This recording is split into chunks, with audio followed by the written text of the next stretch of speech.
देश हमेशा चुनावी मोड में रहता है और चुनावी मोड में रहने की एक सबसे बड़ी समस्या ये है कि राजनीति बहुत तेजी से चलती है, महत्वपूर्ण कार्य कहीं पीछे छूट जाते हैं। इसलिए इस बात पर बहुत विचार किया गया कि एक देश एक चुनाव होना चाहिए। इससे बार बार चुनाव में जाने, यानी कि राज्य का आप देखते हैं कि लोकसभा चुनाव खत्म हुए नहीं कि अभी विधानसभा चुनाव शुरू हो गए। ये विधानसभा चुनाव पूरे होंगे कि नहीं कि फिर नए विधानसभा चुनाव होंगे, महाराष्ट्र, दिल्ली, इसकी सुगबुगाहट शुरू हो जाएगी। तो इसी तरह से पूरे हर 5 साल में आप देखेंगे 5 साल चुनावी साल की तरह होते हैं। इससे निजात मिले इसलिए वन नेशन वन इलेक्शन के बारे में कई बार बात होती रही है। अब इसको अमली जामा पहनाने की तरफ महत्वपूर्ण कदम बढ़ा दिया गया है। देश में वन नेशन वन इलेक्शन को आज मोदी कैबिनेट से मंजूरी मिल गई है। पूर्व राष्ट्रपति रामनाथ कोविंद की अध्यक्षता में कमेटी बनाई गई थी, उसने एक रिपोर्ट बनाई इसकी व्यवहारिकता के ऊपर। इस रिपोर्ट पर आज मोदी कैबिनेट ने सर्वसम्मति से मंजूरी दे दी है। आपको बता दें कि इसके लिए संविधान संशोधन और राज्यों की मंजूरी भी जरूरी है, जिसके बाद ही इसे लागू किया जा सकेगा। एक देश एक चुनाव पर कमेटी ने 191 दिन तक काम किया, 21,558 लोगों से राय ली, 80% लोगों ने इस प्रस्ताव का समर्थन किया, जिसमें 47 में से 32 राजनीतिक दल भी शामिल रहे। कमेटी ने पूर्व मुख्य न्यायाधीशों, हाईकोर्ट के मुख्य न्यायाधीशों, चुनाव आयुक्तों, राज्य चुनाव आयुक्तों से भी बात की। इसके बाद पैनल ने अपनी 18,626 पेज वाली रिपोर्ट प्रस्तुत की। अब माना जा रहा है कि केंद्र सरकार इसे विंटर सेशन में संसद में लेकर आएगी। 2024 के आम चुनाव में बीजेपी ने वन नेशन वन इलेक्शन का वादा किया था। कैबिनेट की मंजूरी के बाद इस पर सियासत भी शुरू हो गई है। कांग्रेस ने इसे ध्यान भटकाने वाला जुमला हालांकि बताया है। वन नेशन वन इलेक्शन के इसी बिल पर चर्चा करेंगे मेहमानों के साथ, लेकिन उससे पहले ये रिपोर्ट।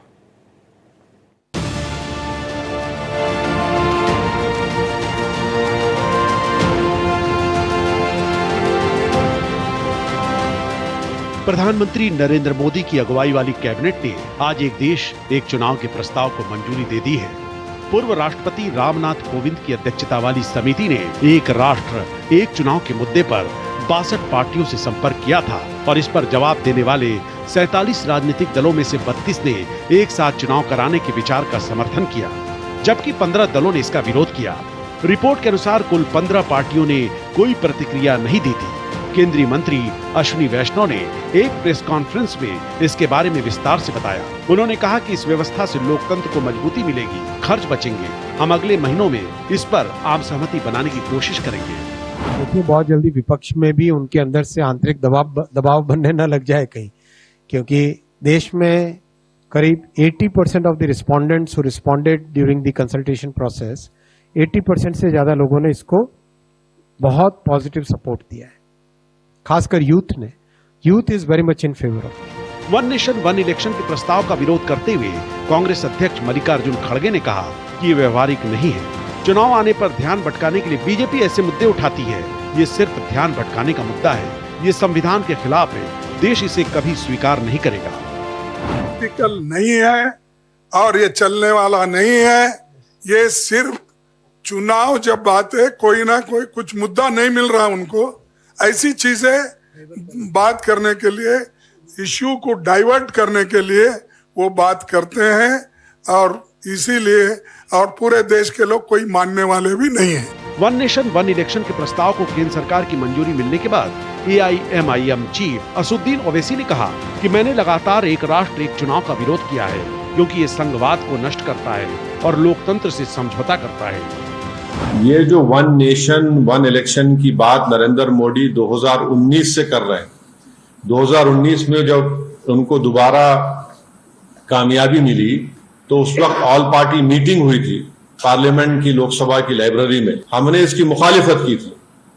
तो नरेंद्र मोदी का पूरा गेम प्लान यही है कि नेशनल पार्टीज रहें और दूसरे तमाम रीजनल पार्टीज, छोटे पार्टीज हमेशा के लिए खत्म हो जाए।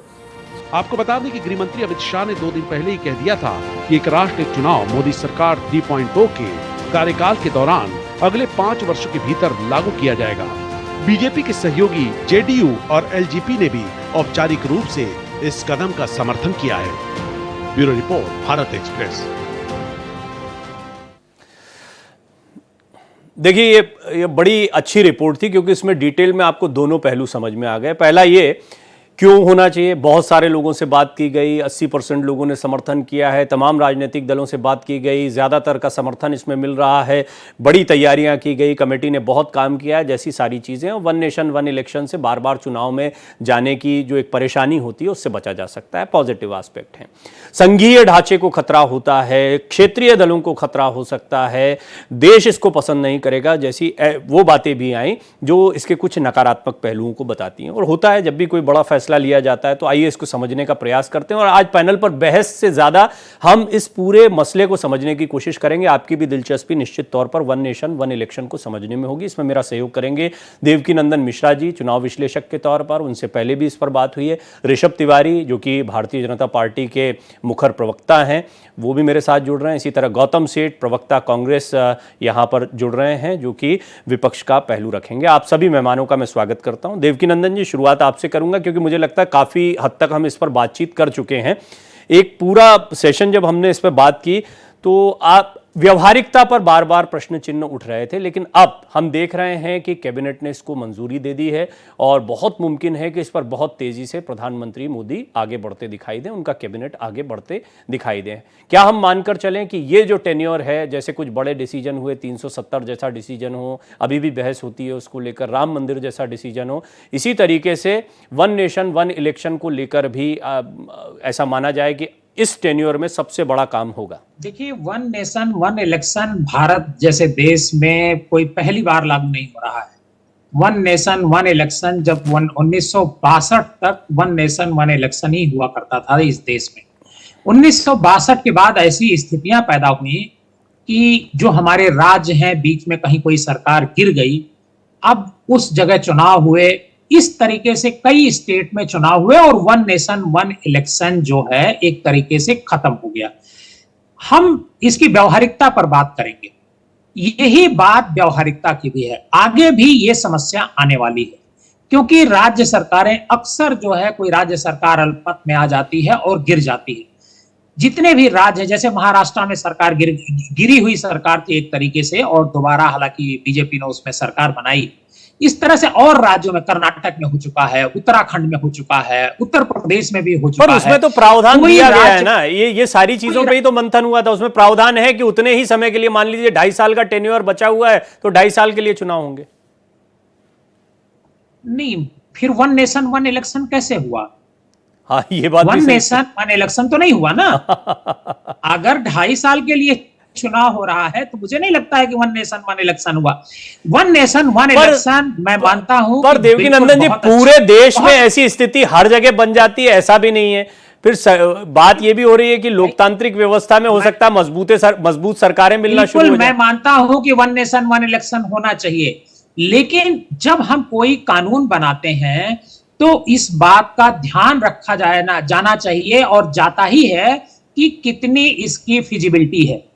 मुझे अभी भी याद है, एक बड़े नेता ने कहा था, जिस दिन देश में नोटबंदी लागू हुई थी, उस समय अरुण जेटली जी फाइनेंस मिनिस्टर हुआ करते थे, और एक बड़े नेता ने मुझे बताया, मैं इस पर एक बुक लिख रहा हूं, मैं उसमें लिखूंगा इस बात को, कि अरुण जेटली साहब केंद्रीय फाइनेंस मिनिस्टर थे, लेकिन प्रधानमंत्री नरेंद्र मोदी ने नोटबंदी का फैसला ले लिया और अरुण जेटली तक को पता नहीं था। ये मैं हवा में नहीं बात कर रहा हूं, ये इसकी सच्चाई है। आज अरुण जेटली जी अगर होते तो जो बात मैं कह रहा हूं आप उनसे पूछ सकते थे। देखिए क्या होता है, हम कुछ सोचते हैं, प्रधानमंत्री जी बहुत ये अच्छे तरीके से सोचते हैं, बड़ा सोचते हैं, निश्चित तौर पर इसमें कोई दो राय नहीं, वो हमेशा बड़ा ही सोचते हैं, कोई छोटी चीज सोचते ही नहीं है। लेकिन व्यवहारिकता का हमेशा ध्यान रखना चाहिए। जब नोटबंदी इस देश में हुई थी, आप बताइए कितना नुकसान हुआ। आज भी एमएसएमई सेक्टर उससे उबर नहीं पाया। हम अपना कोई फैसला लोगों पर थोपें, देश पर थोपें, और इसका ध्यान न रखें कि इससे देश को क्या नुकसान होने वाला है। मैं आज एक बात कहता हूं, मैं पूरा रिपोर्ट तो मैंने पढ़ा नहीं है, 2029 तक कहा जा रहा है कि इसे लागू किया जाएगा। मैं कह रहा हूं 2029 क्यों? क्या नरेंद्र मोदी जी का 5 साल का कार्यकाल पूरा हो जाएगा तब इसे लागू किया जाए? मैं तो कहता हूं आज लागू कर दिया जाए इसको। सारे अभी 2 स्टेट में चुनाव हो रहे हैं, 2 स्टेट में और चुनाव होने हैं, फिर अगले साल फिर चुनाव होने हैं। ये क्या जरूरत है इसको नहीं तो करने की? लोकसभा सभ्यता चुनाव से तुरंत लागू कर दिया चुनाव जाए। से ही 5 तो साल का इंतजार क्यों? सेंट्रिक तो केंद्र के चुनाव 5 को साल का रखकर इंतजार क्यों किया जा रहा है? मतलब हम अपनी सरकार चलाएंगे, दूसरे की सरकार नहीं चलने देंगे। ये मुझे नहीं, लगता उनकी है पूर्ण इसमें बहुमत की नजर आ सरकार रहा है, जो कांग्रेस अध्यक्ष उनकी मल्लिकार्जुन पूर्ण बहुमत की खड़गे सरकार है, उनकी पूर्ण यही बहुमत बात की है। सरकार है, वो चलेगी और बाकी राज्यों में भी जहां जहां चल रहा है वो व्यवस्था चलेगी। लोकसभा चुनाव से ही तो इसको नहीं प्रवीण जी, मैं क्या हालांकि कह रहा जब हूं, आप मैं बोल ये रहे हैं कह ना, मेरे रहा मन हूं, में बहुत सारे सवाल मैं आ ये रहे हैं, कह रहा हूं, पर मैं नहीं, चाहूंगा आपने ओपनिंग कमेंट पे आ जाते हैं। देवकी नंदन जी पहले ओपनिंग कमेंट पे आ जाते हैं। ऋषभ तिवारी भी आपकी बात को सुन रहे हैं, गौतम सेठ भी अभी अपनी बात को रखेंगे, लेकिन ऋषभ जी, देवकी नंदन जी ने, मैं आऊंगा देवकी नंदन जी, इसको डिटेल में समझेंगे। आज तो आप 3 लोग हैं, इसीलिए मैंने बहुत बड़ा पैनल नहीं रखा कि हम विस्तार से बात कर पाए। ऋषभ जी, आप थोड़ा सा मुझे बताएं कुछ व्यवहारिक पहलू। और मैं मानता हूं कि देवकी नंदन जी जो है बड़ा बैलेंस तरीके से सोच विचार कर वो बात को रखते हैं, कई चीजें आपको छुपी भी होंगी, लेकिन मैं चाहूंगा आप बस व्यवहारिक पहलुओं पर बात करें। सबसे पहले भारत एक्सप्रेस का धन्यवाद चर्चा में आमंत्रित करने के लिए। दूसरी बात सर, हमें कोई बात चुभी नहीं है सर, लेकिन कुछ रिसर्च में लगता है कोई कमी है। मैं इसलिए सतर्कता बात में मैं बोल कह गया, रहा हूं। मैंने सतर्कता बरतते हुए बोल दिया फिर भी ताकि समय बर्बाद ना हो। जी जी जी जी जी मैं इसलिए बात कह रहा हूं कि इन्होंने कहा कि अभी ले आइए, अभी 2 स्टेट में और चुनाव है, क्यों नहीं कर देते? सर, हम वो सरकार थोड़ी ना है जो इंदिरा इक्वल टू इंडिया के घमंड में रहे और अपनी सत्ता सुख के लिए आपातकाल लगा के देश में तानाशाही ला दे। हम बिल लाएंगे, मैंडेट से सुझाव मांगेंगे, जनमत कराएंगे और संविधानिक तरीके से इसे लागू करने का पक्ष रखेंगे। ये हमारी ही सरकार है जो वन नेशन वन इलेक्शन पे मजबूत स्टैंड ले रही है और ये देश हित में है। सर, मैं आपको स्पष्ट करता हूं, अगर एक साथ सारी स्टेट में चुनाव होगा और देश में चुनाव होगा तो हमें इस गुमान में थोड़ी ना कि हर जगह हम ही जीत जाएंगे। आप भी जीत सकते हैं, कांग्रेस वाले भी जीत सकते हैं, आप अपनी पार्टी बनाएंगे वो भी जीत सकता है। सबके लिए सुविधा है, कोई भारतीय जनता पार्टी के लिए सुविधा नहीं है। और इसमें बहुत सारा इकोनॉमिकली नुकसान जो होता है, अब देखेंगे, अगर झारखंड में इलेक्शन है, बगल में बिहार है, वहां के टीचर को भी यहाँ पे बकायदा डिपार्टमेंट भेजा जाता है कि आप भी इलेक्शन में भूमिका निभाइए, वहां के पुलिस वाले को बुलाया जाता है, हर स्टेट में सिक्योरिटी वाले को इधर से उधर किया जाता है, 10 तरह के एक्सपेंसेस होते हैं। और ये कोई एक दिन में करने वाला काम नहीं है सर, कि आज हमने मन किया तो आज हम लागू कर दिए, आज ये हो गया। संविधान से छेड़छाड़ हम नहीं करते, हम जबरदस्ती चीज नहीं थोपते हैं।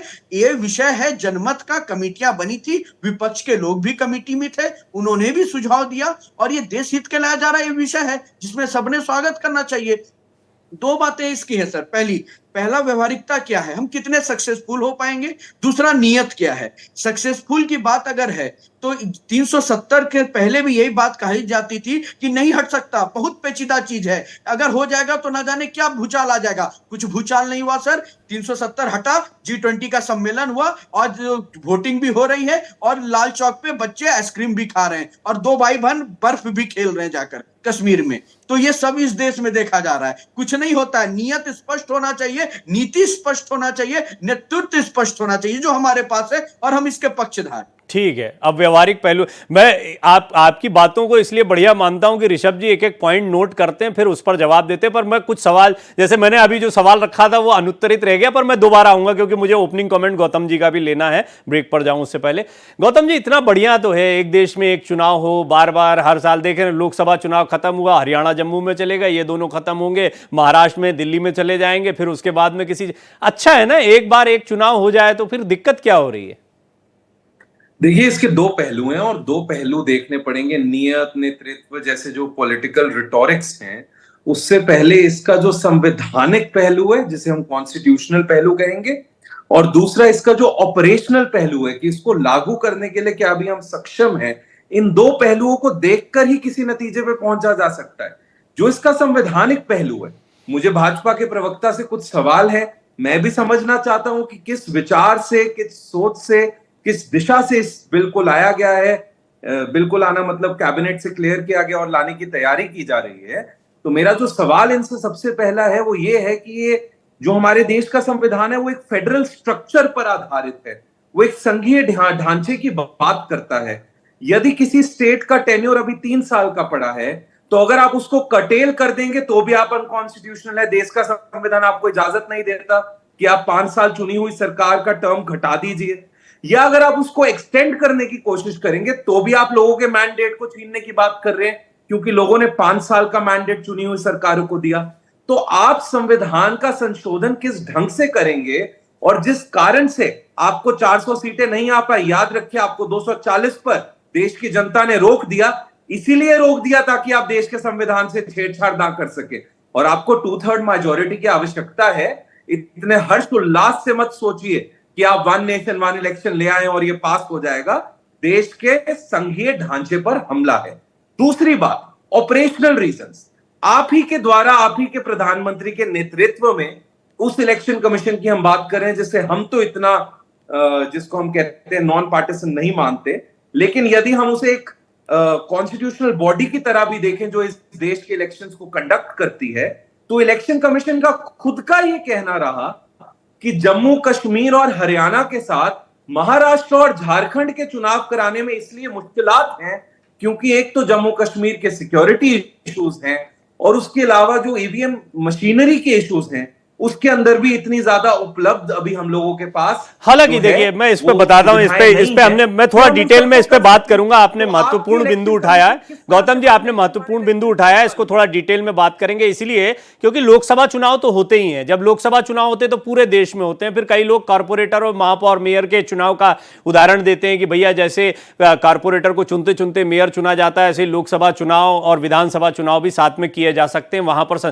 क्योंकि पूरे देश में संसाधन तब जुटाए जाते हैं जब लोकसभा चुनाव होता है। ऋषभ जी, व्यवहारिक पहलू, कई राज्य हैं, किस तरीके से करेंगे, आगे बढ़ाना भी दिक्कत की बात है, किसी का टेन्योर पहले खत्म कर, हालांकि ये होगा नहीं जितना मुझे जानकारी है, लेकिन ऐसा कुछ भी होता है तो छेड़छाड़ होगी। और ऐसे में फिर कांग्रेस की आपत्ति को कैसे नजरअंदाज किया जाए?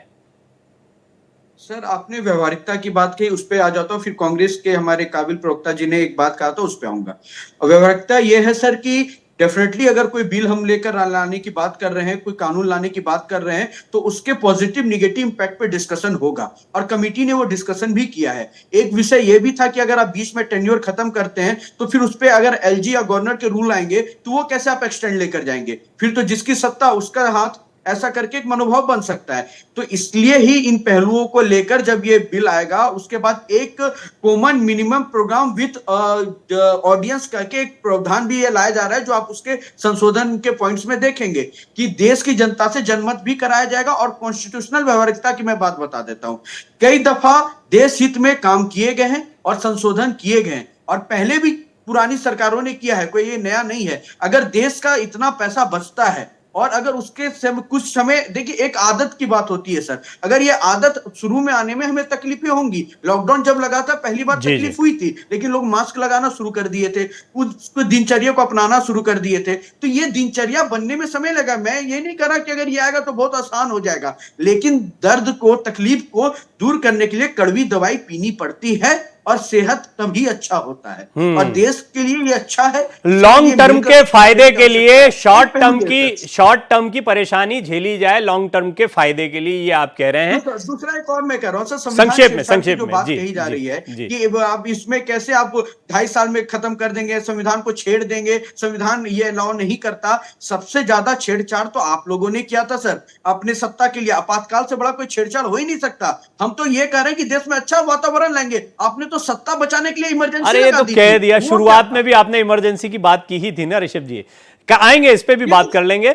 देखिए देवकी नंदन जी, अब मैं थोड़ा सा जानना चाहूंगा, कांग्रेस बार बार एक नियत शब्द का भी इस्तेमाल करती है, बार बार नियत पर सवाल। नियत, आपको क्या नियत लगती है? मतलब एक देश में एक चुनाव हो, एक तो व्यवहारिक है, सबको सुन के अच्छा लगता है, लेकिन आपको एग्जैक्ट क्या लगता है कि इसके पीछे और क्या सोच हो सकती है?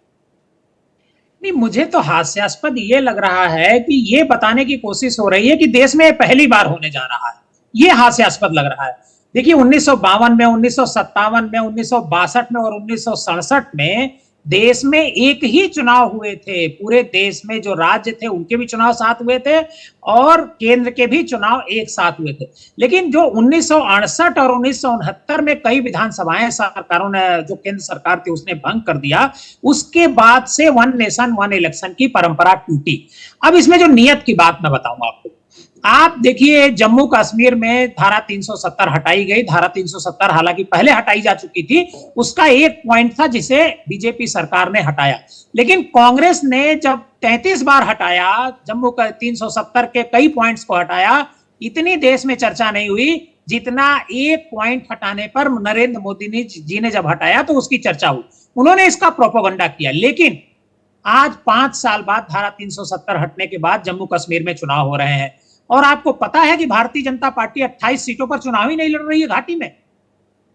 हम कह रहे हैं कि घाटी में सब कुछ सामान्य, जैसा भाई साहब ने अभी बताया, ऋषभ तिवारी जी ने, लेकिन 28 सीट पे भारतीय जनता पार्टी क्यों नहीं चुनाव लड़ रही है? अगर सब कुछ सामान्य है और एक आतंकवादी को, जिस पर यूएपीए लगा हुआ है, वो खुद जब लोकसभा का इलेक्शन लड़ता है, राशिद इंजीनियर, तो उसको नहीं छोड़ा जाता है, कोर्ट उसको नहीं छोड़ती है। लेकिन जब वो विधानसभा चुनाव में उतर रहा है ताकि उसको भारतीय जनता पार्टी का बी टीम बने, ये कोर्ट तो का उसको मसला, छोड़ दिया मैं जाता इसको है। तो ये पैनल पर कितना एंटरटेन नहीं कर हास्यास्पद है पाऊंगा भाई। इस पॉइंट को। समझ में नहीं आता है।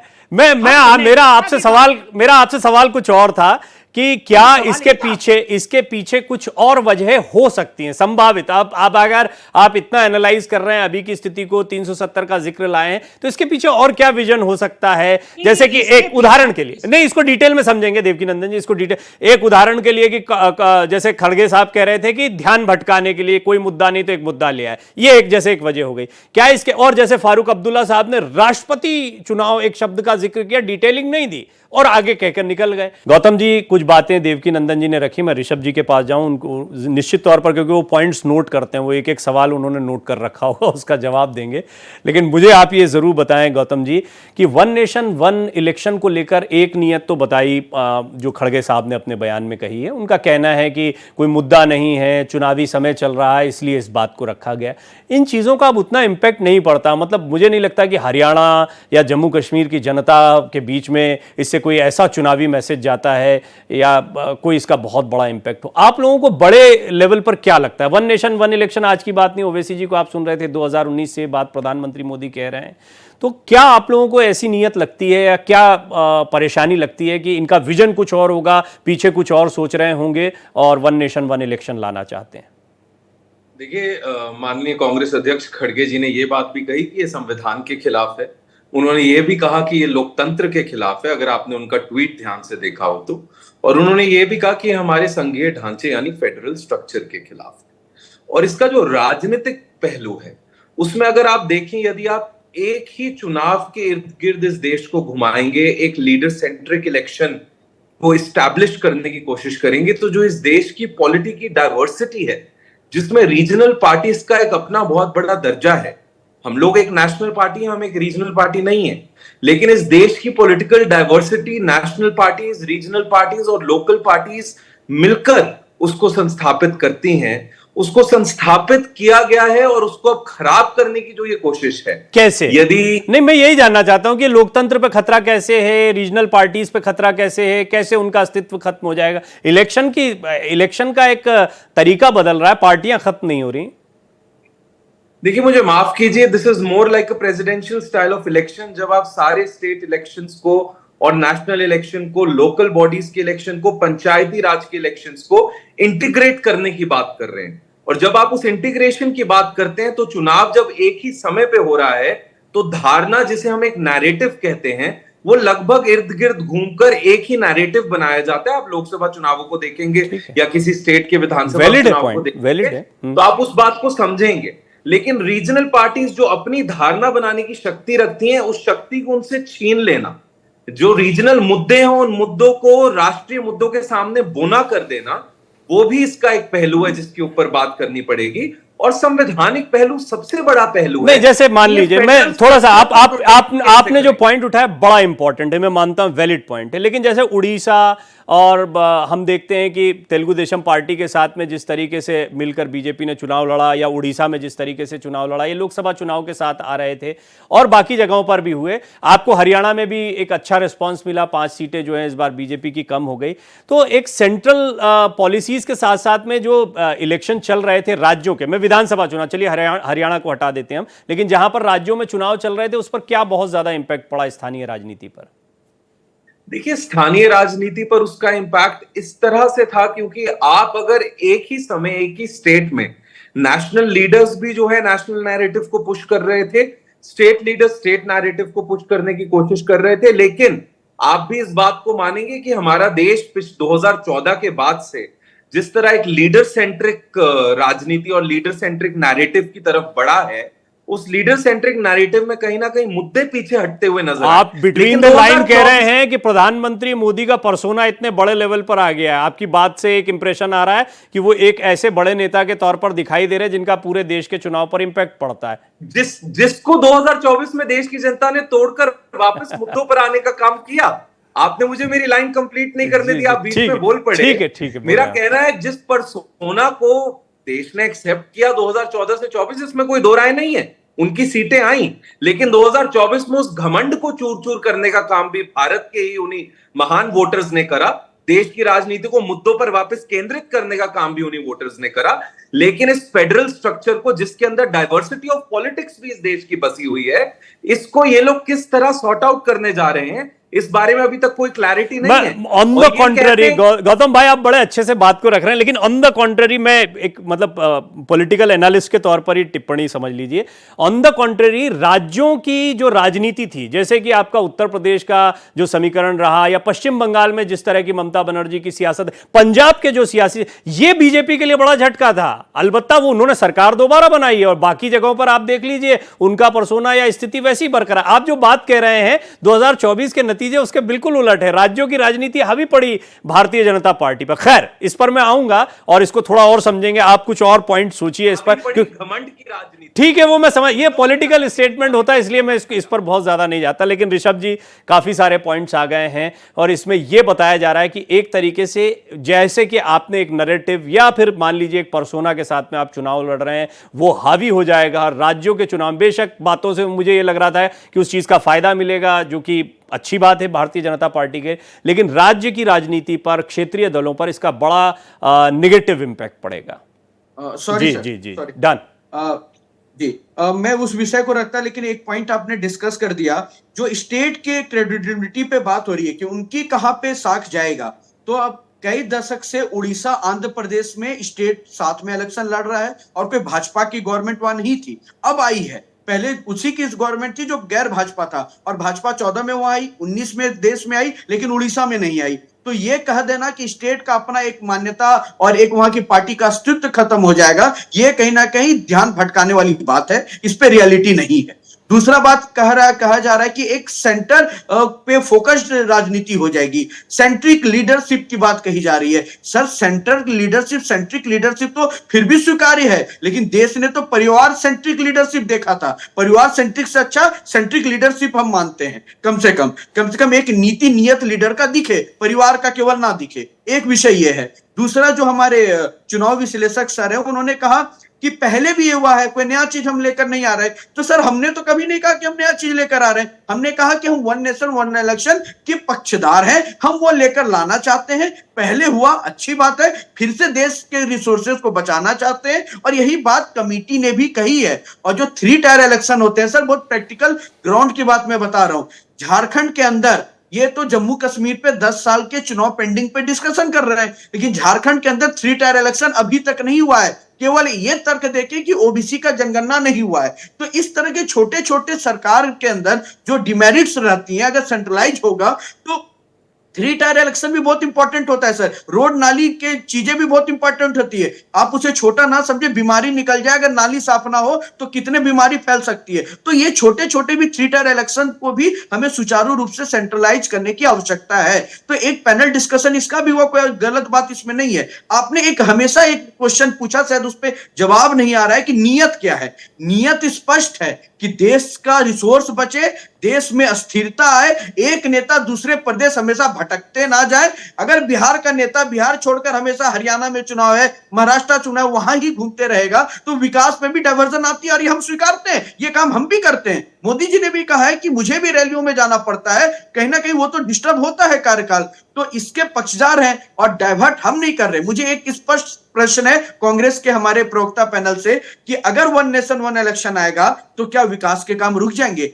क्या आयुष्मान योजना बंद हो जाएगा? क्या शौचालय बनने बंद हो जाएंगे? क्या इंफ्रास्ट्रक्चर डेवलपमेंट रुक जाएगा? क्या टीवी पे जो हम पैनल डिस्कशन कर रहे हैं वो बंद हो जाएगा? नहीं, वन नेशन इलेक्शन आ गया, अरे बहुत बड़ा चीज आ गया, सब काम रोक दो। ये ध्यान भटकाने का स्टेटमेंट खड़गे जी इसलिए दे रहे हैं क्योंकि उन्हें पता है कि देश का जनता का mood one nation one election के साथ। जी देवकी नंदन जी, एक बात तो बहुत स्पष्ट, और ये दोनों पहलू बड़ा अच्छा मुझे ये लग रहा है कि इस पैनल पर काफी गंभीरता से वन नेशन वन इलेक्शन के दोनों पहलू हमारे सामने आ रहे हैं। नियत पर मैं दोबारा आता हूं, क्योंकि मैंने पिछली बार जो सवाल पूछा था वो मुझे आपकी तरफ से उसका जवाब नहीं मिला। मुझे ये बताएं कि क्या प्रेसिडेंशियल इलेक्शन को लेकर फारूक अब्दुल्ला, हालांकि बड़ा सतही उन्होंने एक लाइन का स्टेटमेंट दिया, आगे बढ़ गए, या फिर प्रधानमंत्री मोदी हम देख रहे हैं कि अब 74वां उन्होंने अपना जन्मदिन मनाया है कल ही, और शतायु हो इस तरह की उनको शुभकामनाएं भी दी गई हैं। लेकिन अब सियासत में आगे ये चीजें भी देखने वाली महत्वपूर्ण होंगी कि आने वाली किस तरह की पीढ़ी होगी, भारतीय जनता पार्टी के लिए किस तरह का बेस होगा, भारत की सियासत किस दिशा में जाएगी। तो मुझे इस लिहाज से भी बताइए कि लॉन्ग टर्म में आने वाले 5 साल 10 साल बाद में हम किस तरफ देश को देखते हैं, और कोई आप बड़ा विजन देखते हैं कि 5 साल 10 साल बाद इसका यह फायदा हो सकता है, पार्टीगत भी अगर आप बोलना चाहें, भारतीय जनता पार्टी को निजी तौर पर भी अगर वो हो रहा हो। मैं आपको सबसे पहले एक सर्वे, एक रिपोर्ट प्रस्तुत आपके सामने रखना चाहूंगा। एक पब्लिक पॉलिसी मुद्दे पर एक कंपनी है IDFC इंस्टीट्यूट, वो एक सर्वे करती है इन सब चीजों को लेकर के, और उसने एक सर्वे किया। उस सर्वे में पाया कि लोकसभा और विधानसभा के इलेक्शन अगर साथ होते हैं तो 77% वोटर एक ही जगह वोट करते हैं। अगर लोकसभा चुनाव के 6 महीने बाद विधानसभा चुनाव होते हैं तो ये डिफरेंस 10% डाउन हो जाता है, 66% होता है। देखिए, बीजेपी की जो नियत की बात आपने की, इसका जवाब इसमें छिपा हुआ है, इस सर्वे में छिपा हुआ है। जो अभी कांग्रेस के प्रवक्ता साहब ने कहा कि ये एक लीडर सेनेट्रिक जो पॉलिटिक्स हो गई है, एक हाइप क्रिएट की जाती है एक लीडर के बारे में, और एक दूसरे लीडर को पूरा जो मीडिया है देश का, वो पप्पू बनाने की कोशिश में लगा रहता है। हालांकि तो 2024 में सब टूट गया, ये भी तो कह रहे हैं वो कांग्रेस प्रवक्ता, ये भी कह रहे हैं 2024 में बदल गया बिल्कुल मामला। हाँ, नहीं, वो ये 2024 की जो बात वो कर रहे हैं वो तो चलिए ठीक है। तो ये भारतीय जनता पार्टी को इससे लॉन्ग टर्म में एक बड़ा फायदा होने वाला है, तब तक जब तक मोदी की लीडरशिप है। मैं एक बार फिर दोहरा रहा हूं, जब तक मोदी की लीडरशिप है, और यही संदेह कांग्रेस की तरफ से व्यक्त किया जा रहा है और दूसरे दलों की तरफ से भी व्यक्त किया जा रहा है। एक पॉइंट। दूसरा पॉइंट यह है, अब इसके लागू होने की बात हम करते हैं। लागू होने की बात, इसमें 2 तरीके हैं इसके लागू होने के। पहला तरीका यह है कि यह कानून संसद में पास कर दिया जाए और इसे लागू कर दिया जाए। दूसरा तरीका यह है कि इसे देश की जितनी विधानसभाएं हैं उन विधानसभाओं में भेजा जाए और उन विधानसभाओं से पहले पास कराया जाए, उसके बाद ला करके इसे संसद में पास कराया जाए। मुझे ऐसा लगता है कि ये अभी, चूंकि इसके बारे में कुछ कहा नहीं गया है, ये संभावनाओं पर आया है कि जो शीतकालीन सत्र आएगा उसमें ये बिल लाया जाएगा। मुझे ऐसा लगता है कि ये सरकार विधानसभाओं में भेजेगी और विधानसभाओं से पास कराने में इसमें टाइम गुजरेगा, और ये टाइम 2029 के नजदीक तक पहुंचेगा। इससे भारतीय जनता पार्टी को फायदा होगा। भारतीय जनता पार्टी कोई भी काम, मेरा ऐसा मानना है, और खासकर नरेंद्र मोदी कोई भी ऐसा काम ऐसा नहीं करते हैं कि जिससे 2029 में फायदा कैसे होगा, फायदा कैसे होगा, वो सब समझ गए। 2029 में फायदा कैसे होगा? फायदा ऐसे होगा, मैंने पहले ही कमेंट में मैंने कहा कि अगर भारतीय जनता पार्टी इसे लागू करना चाहती है तो 2029 तक का इंतजार क्यों? 2029 उसमें, जबकि उसमें सिफारिश की गई है कि 2029 में ये चुनाव होंगे, क्यों 2029 का इंतजार किया जाएगा? आज जिन स्टेटों में चुनाव हो रहे हैं उनको एक साथ अभी चुनाव करा लिया जाए। 2 स्टेटों में इस साल चुनाव है, लोकसभा चुनाव के साथ विधानसभा चुनाव, लोकसभा चुनाव के साथ विधानसभा। देखिए, यही नियत की बात अब विधानसभा चुनाव के साथ लोकसभा चुनाव कैसे होंगे देवकी नंदन जी?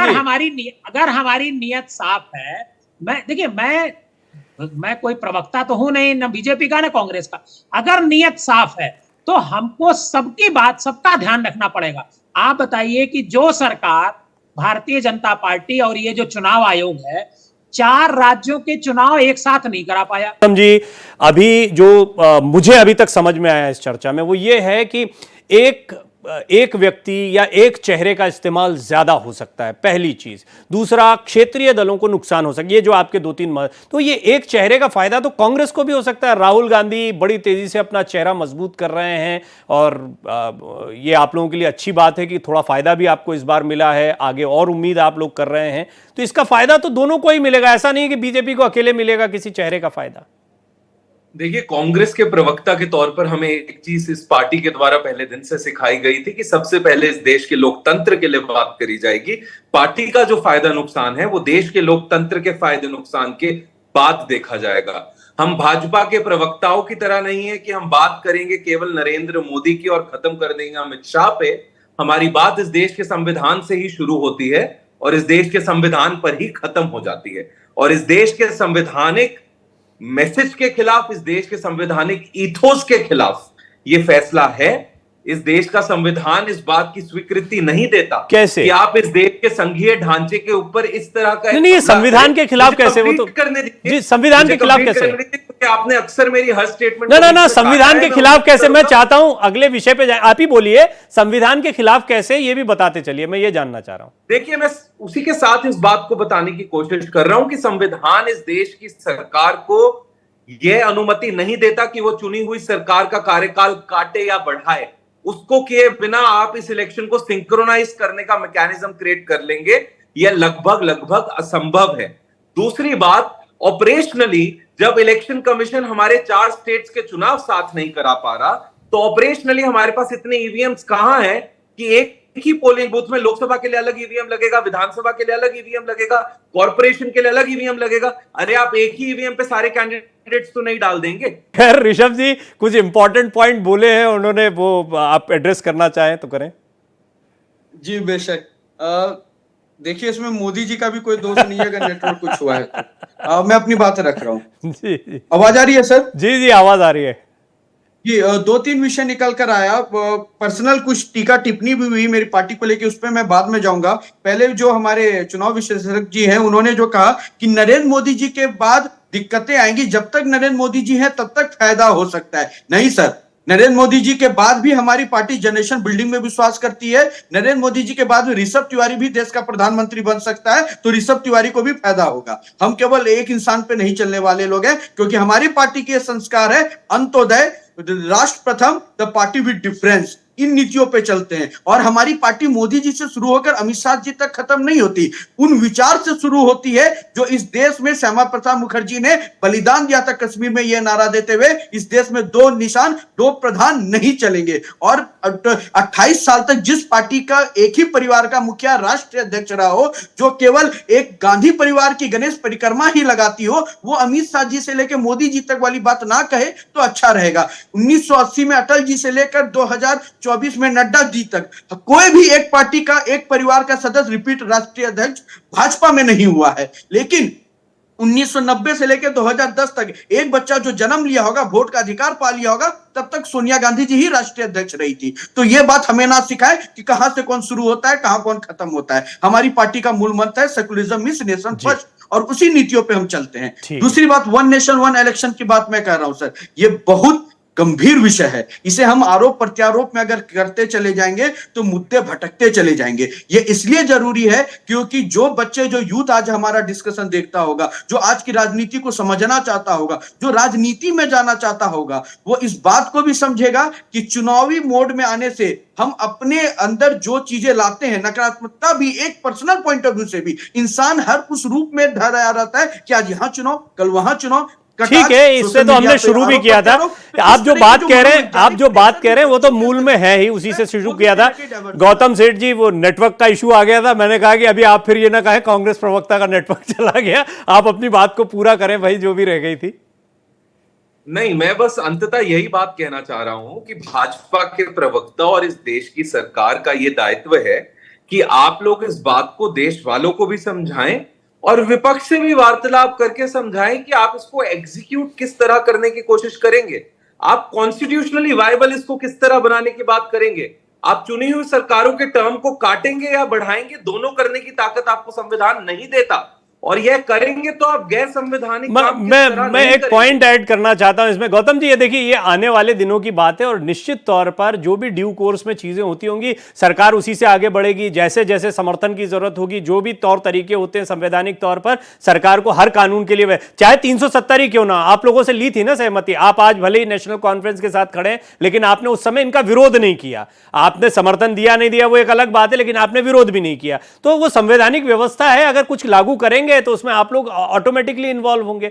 पर देवकीनंदन जी, मुझे ये थोड़ा सा बताइए, आपकी जिस तरह का कन्विक्शन दिखा है, मैं इसको बोलूंगा क्योंकि 370 को लेकर ठीक ऐसी ही बहस करते रह रहे, हो ही नहीं सकता, खून की नदियां बह जाएंगी, राम मंदिर सिर्फ ये चुनावी मुद्दा रहता है, लेकिन वो जैसा भी है उस पर भी आज बहस होती है कि राम मंदिर पूरा नहीं हुआ फिर भी कर दिया, 370 के बाद क्या, ये सब एक अलग बात है, लेकिन दो चीजों का वादा किया वो दोनों पूरी की। ऐसा लगता है वन नेशन वन इलेक्शन को लेकर कन्विक्शन देखने को मिल रहा है, ये आपको लगता है इस टेन्योर में हो जाएगा, इस लिहाज से देखा जाए जैसे प्रधानमंत्री मोदी काम करते हैं उस तरीके से? नहीं, बिल्कुल होगा। मैं इससे इनकार थोड़े कर रहा हूं कि नहीं होगा। मैं कतई तौर पर इससे इनकार नहीं कर रहा हूं कि वन नेशन वन इलेक्शन इस देश में लागू नहीं होगा, लागू होना भी चाहिए। लेकिन जो सवाल है वो ये है कि आखिर इस देश में ये कैसे लागू होगा? क्या हम अपने फायदे के लिए कोई चीज लागू कर सकते हैं? क्या, देखिए, भारतीय जनता पार्टी, मैं यहां एक बार फिर कहूं, भले ऋषभ तिवारी जी मुझसे नाराज हो जाएं, कोई भी काम करती है तो वो सिर्फ और सिर्फ वोट के लिए करती है। ये मैं आज से नहीं कह रहा हूं। आप बताइए, भारतीय जनता पार्टी जब देश में मंडल कमीशन की रिपोर्ट लागू की विश्वनाथ प्रताप सिंह ने, उसमें प्रधानमंत्री थे, भारतीय जनता पार्टी के सहयोग से सरकार चल रही थी, तुरंत भारतीय जनता पार्टी ने समर्थन वापस ले लिया और आडवाणी जी रथ यात्रा लेकर के निकल गए राम अयोध्या तक के लिए। ये क्या था? ये वोट का, सिर्फ और सिर्फ वोट का मसला होता है। और ये जो मसला है धारा 370 भी वोट का ही मसला है। राम मंदिर कौन नहीं करता है? ये कौन, सिर्फ बीजेपी थोड़ी करती है। राम मंदिर से मंडल आयोग में वीपी सिंह का उस समय पे राजीव गांधी जी का स्टेटमेंट कुछ और था, बाद में समर्थन हुआ, ये तो सारे ही राजनीतिक दल करते हैं। नहीं, मैं एक मिनट, हमारी धार्मिक भावना भगवान राम के साथ जुड़ी हुई है, लेकिन हमारी जो धार्मिक भावना है वो घर के भीतर है और मंदिर तक है। हमको इससे कोई पब्लिकली कोई लाभ नहीं लेना है। लेकिन भारतीय जनता पार्टी जो 2 सांसदों से लेकर के 303 सांसदों तक गई, उसमें सिर्फ और सिर्फ राम मंदिर का योगदान था और कोई वजह नहीं थी। लेकिन देखिए, ये जो बातें आपने कही है, इससे एंड तो नहीं कर सकता। लेकिन ऋषभ जी, विदाउट बीइंग पर्सनल, इस पर थोड़ा सा आप इससे, क्योंकि मैं नहीं चाहता ये अनुत्तरित रह जाए बात, अपनी बात जरूर कहिए इस पे। देवकीनंदन जी, मेरा मानना है, प्रभु, आवाज आ रही है? हाँ, बोलिए। मेरा मानना है, प्रभु श्री राम इस देश में राजनीति मुद्दा अगर इनको लगता है तो बेशक होना चाहिए, और हमें गर्व है कि हमारे प्रभु श्री राम राजनीति मुद्दा था, क्योंकि भारतीय संस्कृति का वो अभिन्न अंग है, है। और जब देश में उनके लिए सोचा ना जाए, जब उनके लिए लड़ाई लड़ा ना जाए, तो एक राजनीतिक दल के नाते हमारा कर्तव्य बनता है कि भारतीय संस्कृति के उत्थान के लिए हम लड़े, और हम वही लोग हैं जो। ठीक है, चलिए, मैं चाहता था कि आप इस पर जरूर अपनी कोई टिप्पणी करें, वो आपने रखी, लेकिन ये चर्चा बढ़िया रही, इसमें लगभग सभी पहलू आ गए, और इसके लिए गौतम सेठ जो प्रवक्ता कांग्रेस हैं, ऋषभ तिवारी प्रवक्ता भारतीय जनता पार्टी, मैं आप दोनों का बहुत बहुत धन्यवाद करता हूं, और देवकीनंदन जी, आपका बहुत बहुत धन्यवाद, आपने कई महत्वपूर्ण बातें रखी, अपने अनुभव रखे।